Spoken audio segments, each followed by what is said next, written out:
చైనాకు చెందిన టెక్నో సంస్థ దేశీయ మార్కెట్లోకి కొత్త ఫోన్ను లాంచ్ చేసింది. స్పార్క్ గో 5G పేరిట దీన్ని విడుదల చేసింది. గూగుల్ పిక్సెల్ ఫోన్ డిజైన్తో స్లిమ్ ఫోన్ను తీసుకొచ్చింది.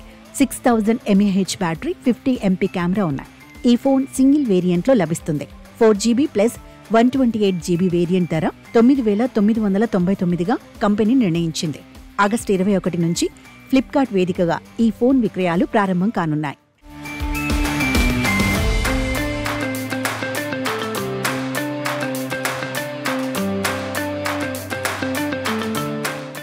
ఇక ఫోన్ వివరాల విషయానికి వస్తే స్పార్క్ గో 5Gలో 6.7 ఇంచెస్ HD ప్లస్ డిస్ప్లే ఇచ్చారు. 120Hz రిఫ్రెష్ రేట్తో వస్తోంది. ఆండ్రాయిడ్ 15 ఆధారిత HiOSతో పనిచేస్తుంది. IP64 రేటింగ్ ఉంది. ఇందులో మీడియాటెక్ డైమెన్సిటీ 6400 ప్రాసెసర్ అమర్చారు. వెనుక భాగంలో 50 MP ప్రధాన రేర్ కెమెరా ఇచ్చారు. 5 MP సెల్ఫీ కెమెరా ఇచ్చారు. 6000 mAh బ్యాటరీ, 18 వాట్స్ ఛార్జింగ్కు సపోర్ట్ చేస్తుంది. AI writing assistant, Google circle search వంటి AI టూల్స్తో వస్తోంది.